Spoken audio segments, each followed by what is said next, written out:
दिनेश जी पानीपत से। हाँ राधे राधे, प्रणाम महाराज जी। महाराज जी, मेहनत का फल कब मिलेगा? मेहनत करने पर भी वो रिस्पेक्ट प्यार नहीं मिलता और परिवार में झगड़े होते हैं, तो कैसे मेहनत करें मेहनत और फल? किधर कर रहे हो? दिशा किधर है? क्या तुम्हारी मेहनत का स्वरूप है? बोलिए। किधर मेहनत कर रहे हो? तुम्हारी दिशा क्या है? अगर ऊसर को खोद करके उसमें बीज बो और खाद फैलाओ तो व्यर्थ ही जाएगा ना। भूमि उपजाऊ है कि नहीं, देखना होगा। बीज घुना हुआ तो नहीं है, देखना होगा। ऐसे ही देखना होता है तुम्हारा कर्म क्या है, शास्त्र प्रमाणित है कि नहीं, तुम्हारा कर्म की दिशा किधर है। अधर्म युक्त कर्म है। मेहनत तो अधर्मी भी करता है ना। प्राण की बाजी लगाकर दूसरों के घर में कूदता है, चोरी करता है, व्यभिचार करता है, हिंसा करता है, लेकिन उसका फल क्या मिलता है? दुर्गति उसकी। मेहनत तो एक भी करता है जो दूसरों की जान बचाता है, दूसरों की समस्याओं में खुद खड़ा होकर उसको झेलता है और दूसरों को सुख प्रदान करता है, धर्म से चलता है। दिशा क्या है आपकी मेहनत की? समझना होगा ना कि हमारी दिशा क्या है। हाँ, जैसे आप पढ़ाई लिखाई किए, बहुत मेहनत करके माता पिता ने आपको पढ़ाया, पर आपके पूर्व कर्मों का परिणाम आपको दुख भोगना है, तो आपको नौकरी नहीं मिलेगी। डिग्री आपके पास रहेगी, घूमो आप।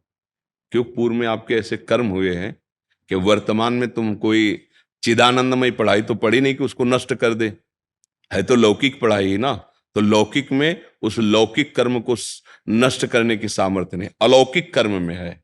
हाँ, लौकिक पढ़ाई पढ़ते हुए यदि तुम धर्म निष्ठा से चलकर माता पिता की वंदना करते हुए, नाम जप करते हुए, यह है अलौकिक बाण जो नष्ट कर देगा उस कर्म को, वो आगे विधान बना देगा। प्रायः हमारे वर्तमान के भी कर्म धर्मयुक्त नहीं होते, पूर्व के कर्म। क्योंकि अगर बुद्धि शुद्ध होती तो इस जन्म के हमारे कर्म भागवतिक होते ना, तो नहीं हो रहे। मतलब पूर्व से भी ऐसा चला आ रहा है। अब हम पढ़ाई पढ़ रहे हैं, बड़ी मेहनत करके डिग्री प्राप्त कर रहे हैं, लेकिन कहीं कोई गुंजाइश नहीं है, कहीं कोई लाभ नहीं। हम व्यापार कर रहे हैं, हर जगह हानि होती चली जा रही।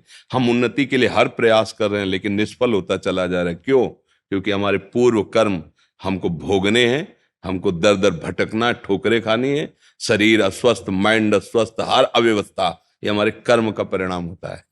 नहीं तो बहुत से लोग ऐसे देखे जाते हैं कि आपकी बुद्धि से भी कम है, मतलब उनमें उतनी चतुरता, इतनी पढ़ाई लिखाई, इतनी, और बहुत वैभव ऐश्वर्य, और उनको सम्मान मिल रहा है। यद्यपि योग्य वर्तमान में उनकी योग्यता नहीं है, लेकिन उनको राजकुमार जैसा सुख मिल रहा है, सारी व्यवस्थाएं मिल रही।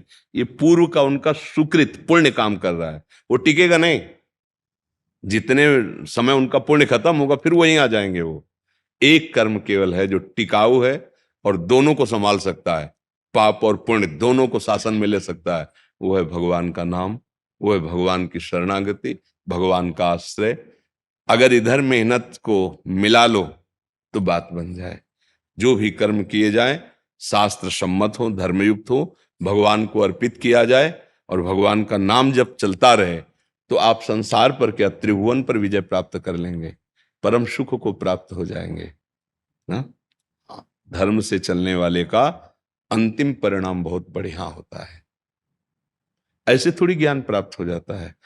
मेहनत सत्य है तो विफल नहीं होगी, और असत्य है तो उसका वर्तमान में करने पर भी दुख और परिणाम में दुख। देखना होगा आपकी दिशा क्या है। बस ये बात समझनी, अंदर से समझ जाओ तो समझ जाओ, नहीं तो अध्यात्म में अगर बुद्धि नहीं लगी है तो सब नाटकबाजी है, सब ढोंग है। अध्यात्म के बिना, भगवान की शरणागति के बिना, वो खुद भगवान कह रहे हैं ना, दैवी हेषा गुणमयी मम माया दुरत्या मामेव ये प्रपद्यन्ते माया में ताम तरन्ति थे। अभी कहते ना तुम्हारी सारी मेहनत सफल होगी, ऐसा करो ऐसा करो, अभी आप खुश हो जाओगे। और आपको सत्य बता रहे ना कि धर्म से चलो, भगवान नाम जप करो, माता पिता की सेवा, बुजुर्गों की सेवा, दूसरों का हित। बोले, कोई खास बात नहीं है। हाथ धर दो, फूल फल दे दो, जंतुर बांध दो, या ये नाटकबाजी कर लो, अभी आपको विश्वास हो जाएगा कि काम हो जाएगा हमारा, महात्मा ने आशीर्वाद दे दिया। और किसी का काम बन गया हो तो बताना। काम बनना जानते हो किसे कहते हैं? कि अब दुख का लेस नहीं रह गया, पायो परम विश्राम, तो कह रहे राम सबान प्रभु नाही कहो, कहीं विश्राम नहीं बच्चा, ये संसार चक्र में सब पिस रहे हैं। चलती चक्की देख के दिया कबीरा रोए, दो पाटन के बीच में साबित रहा न कोई। तो कमाल जी उनके पुत्र थे, तो चलती चक्की देख के दिया कमाल ठठाए, और रहाए सहारे कील के तो बाल न बाका जाए। समझ रहे ला, जो दाना सड़क के कील के पास पहुंच गया, घंटों चक्की घूमती रहे, उसका बाल बाका भी नहीं कर सकती। इस पूरी माया को चलाने वाला भगवान कील है। उमादार जो सित की नाई, सबहि नचावत राम गुसाई। नट मरकटियो सबहि नचावत राम खगेद, वेद जस गावत। भैया मान लियो, राय सहारे कील के तो बाल न बांका जाए। सब ज्ञान प्रकाशित हो जाएगा, सब सुख आपके चरणों में आ जाएंगे। पर आपको पहले भजन करके कर्मों का विनाश करना होगा जो जमा है। तुम मानो या ना मानो, कानून जो है उसका दंड तुम्हें जबरदस्ती भोगना पड़े। कोई भोगना चाहता है क्या दंड? जेल में वो कह दे कि हम नहीं मानेंगे तुम्हारे कानून, तो डंडा मार के हथकड़ी बांध के जबरदस्ती जेल में जाला। ऐसे जबरदस्ती तुमने जो कर्म किए तुम्हें भोगना पड़ेगा, पूर्व में किए हुए कर्म। जैसे 10 साल से मुकदमा चल रहा है और आप बिल्कुल आचरण ठीक कर रहे हो, और आप कसम खा के कहो कि 10 साल से मैंने कोई पाप नहीं किया, तो कहेंगे हम अभी की तो बात ही नहीं कर रहे, मुकदमा तो 10 साल पहले का चल रहा है ना। वो जो किया उसको तुम्हें पूरे जीवन भोगना पड़ेगा।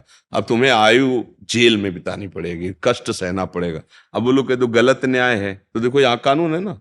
तो ऐसे ही चूंकि बहुत जन्म होते चले आ रहे हैं, तो पूर्व जन्मों का जो हिसाब है, हम नया जन्म तो हो गया है, लेकिन वो हिसाब उसका जो भोगना है, तो कहते अभी तो कोई गलती कर नहीं करे, अभी का थोड़ी चल रहा है, मुकदमा तो पहले से चल रहा है। फाइनल हुआ है इस मानव देह में, इतने दिनों के बाद ये तुम्हें भोगना पड़ेगा, सुख या दुख। बिना चाहे आपके दुख आते हैं, कोई चाहता थोड़ी दुख। भैया एक कर्म ऐसा है जो उसको विध्वंस कर सकता है, वो है भगवान का आश्रय और नाम जप, और वो कोई करना नहीं चाहता। हम ये देख रहे हैं, हाँ प्राय वो हमें शुगर है, हमें कैंसर, डॉक्टर के पास जाओ, वो समझते हैं कि कलावा बांध देंगे, छू कर देंगे, आशीर्वाद दे देंगे। भूल में मत रहना, बड़े बड़े ब्रह्म ऋषियों को, महात्माओं को जो शारीरिक रोग हुए ना, भोगे हैं, भोगे हैं। क्या समझते हो? ये किडनी ठीक होना कोई बहुत बड़ी बात है क्या? कुछ नहीं है। पर अगर ये तो फिर वो नहीं, और वो तो फिर ये, इसकी सत्ता नहीं, इसलिए भोग लेते हैं। बड़े बड़े कैंसर है, अमुक अमुक कष्ट है, भोग लेते हैं।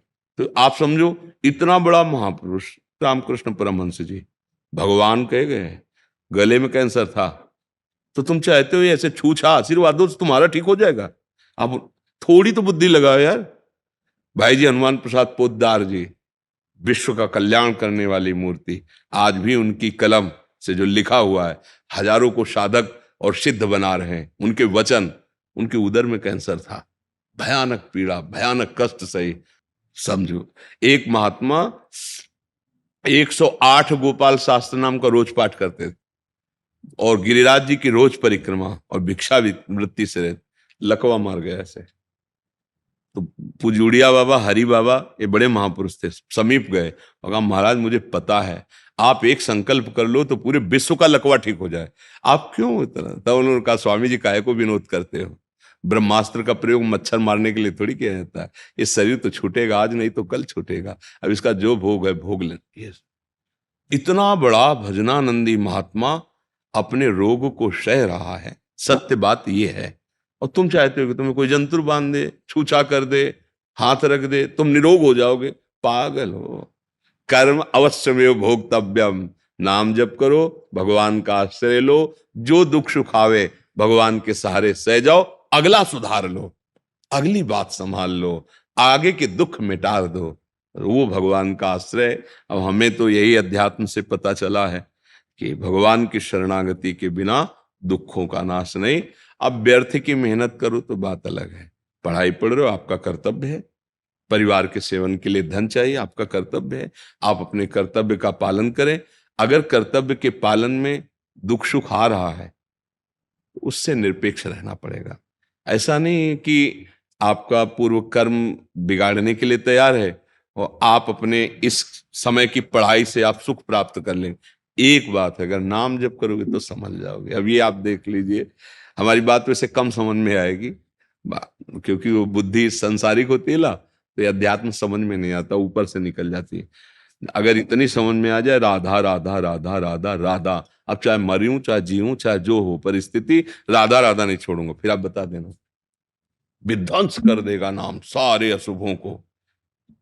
जरूरी थोड़ी वो जो सृष्टि बनाया है किसी सहयोगी से नहीं, अपने आप से बनाया है, और जब उससे सीधा कनेक्शन है, वो कैसे देगा तुम्हें पता ही नहीं, कैसे देगा, वो कैसे महान आपको बना देगा, वो सामर्थ्यशाली। हमें तो यही विश्वास है, और यही बात हमें संतों की कृपा से, शास्त्र की कृपा से समझ में आई, और शायद आप भगवान की कृपा पात्र हैं कि यही बात सुनने को आपको मिल रही, नहीं तो ये बातें भी सुनने को नहीं मिलती।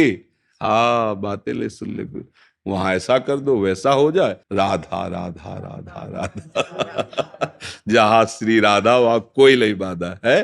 वो एक दिले को सुबह में आते हैं ना, तो एक बोर्ड लिए खड़े थे, न चिंता हो न भय हो, राधा रानी की जय हो। जब राधा राधा तो कोई चिंता ले, कोई बाधा है। और देखो दुख सुख तो सबके आते हैं जीवन में ना, सहो चुपचाप राधे राधे। हाँ, बीमार हो तो डॉक्टरों से औषधि ले लो। अगर मन स्वस्थ है तो शरीर की बीमारी तुम्हें तोड़ नहीं पाएगी, और मन अगर ठीक नहीं है तो शरीर स्वस्थ भी है तो जलते रहते हैं, परेशान रहते हैं।